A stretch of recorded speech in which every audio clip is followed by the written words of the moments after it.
Choose wisely. That is what my grandfather used to say. Life is meant to be lived and lived well. He would chuckle. My grandfather was a man of great knowledge and wisdom. For all my boyhood days, we had lived together. I should say that I thoroughly enjoyed each and every moment of our intimate relationship. There was nothing secretive about any sphere of our lives, and whatever each of us decided to do was discussed first. So when I finally got tired of my bachelorhood days and wanted to get married, my grandfather decided to have a sit down with me for a serious talk. I had already paid lobola for the girl I wanted to marry, but before I could go on, my grandfather decided that it was important to have a man to man talk with me.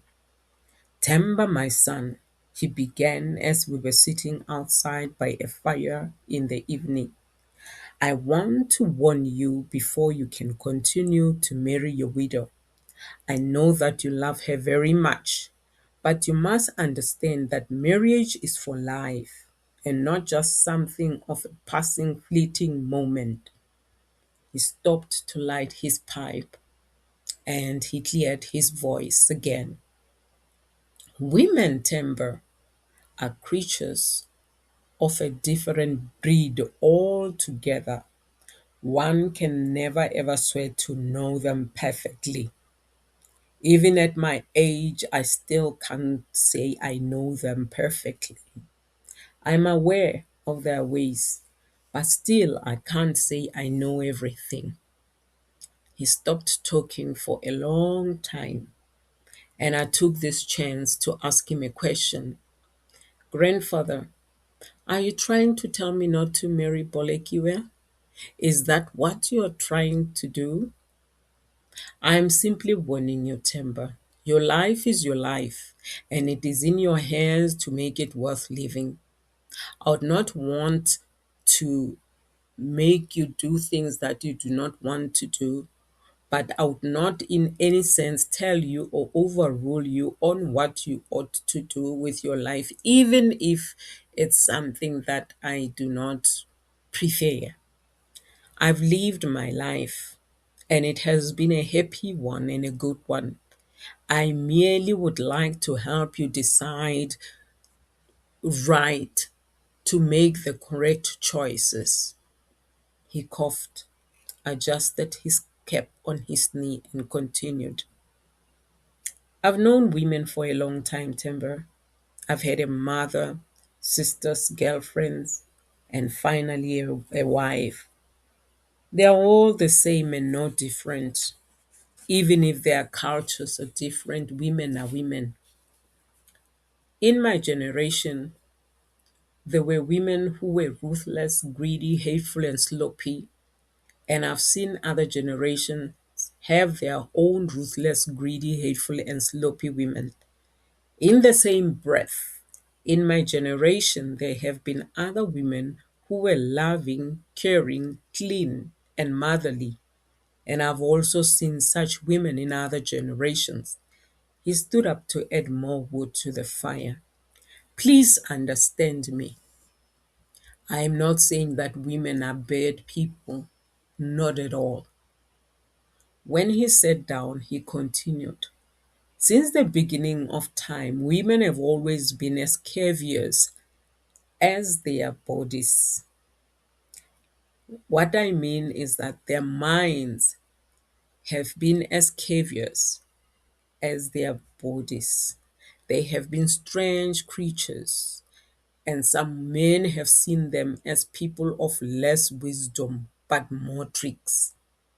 Since their mother Eve, the first woman, led the first man Adam to sin, they've also led many men to fall into ditches. The first woman listened to a stranger come along. I've seen so many women listen to strangers come along and leave their men to wallow in loneliness, or they would just listen to strangers come along and turn their men into sheep and turn their homes into hell. He looked at me and smiled. I smiled too. What else could I do? You see, Timber, I want you to get me right. There are women out there who are good, but there are also women out there who were never meant to get married. And there are women who are clingers, who want marriage so much that they will just grab any man who comes along. There are also gold diggers, those women who don't care for you when you have nothing and suddenly want to help you spend your fortune and be seen with you when you have earned it. Those are even better. What scares me most are the women with spiritual husbands. These women can never get married because if they have a spiritual husband, this spiritual husband will eliminate any physical husband who tries to marry them. In our culture, our elders would say such women have sebete se sesweu. He smiled again, as if he remembered something he had forgotten. Years ago, when I was a young man like you, I wanted to get married.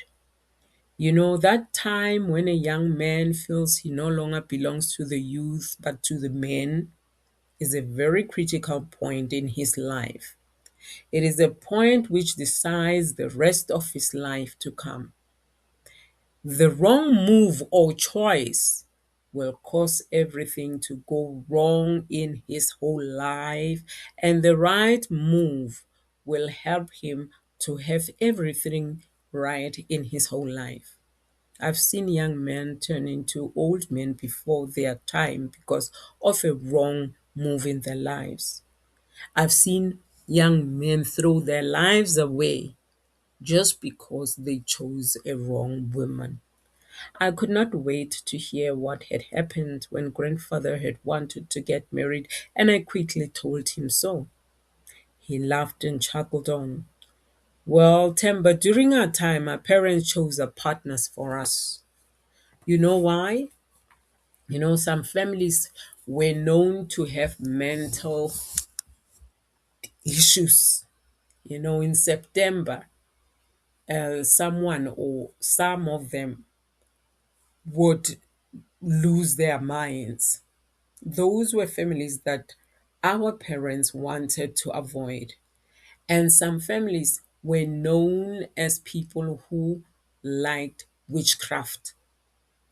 And our elders knew those kinds of families, and they would make sure that their children would not marry into such families. They would look for families that had good morals, families that would be good for their children. And so my parents found and chose a fine girl of good morals who was our neighbor for me. They had agreed with her parents that we would marry. He eyed me from under his brows. That girl was your grandmother, he added, and continued. But before we got married, I met a widow, and I was greatly taken by her. I had never seen anyone so beautiful and so gracious in my life. But so was every other young man in our village. He coughed. It took her a long time to finally decide to get married again after her husband had passed away. But when she did, it became fatal for her new husband. It did not take her a long time to wear her widowhood back on. There was another young man on the line, but as soon as he married her, he also joined his ancestors, and so did the following 5 men who married her. It became clear that this was a woman who was not supposed to get married. I was told by the elders that she had a problem, a condition called Sebete Sesiswebu, and therefore could not keep a man. Sebete Sesiswebu means white liver. I don't know why the elders called it a white liver, but any woman who could not keep a man was then given that title as a woman with Sebete Sesiswebu. When I realized that this woman was never meant to get married to anyone, I decided to listen to my parents and stop dreaming that I might also have a chance and the delight of having her for a wife. And so I went back to the girl my parents had chosen for me. Believe me, Timber, I've been happy ever since. He stopped and scratched his nose, then said, I know that today's young people want to make their own choices, but I still believe in the old ways that, when your parents chose for you, they would make sure that they knew the family that you were going into and that they knew the kind of person that you were going to live with. Nowadays, our young people do not get to choose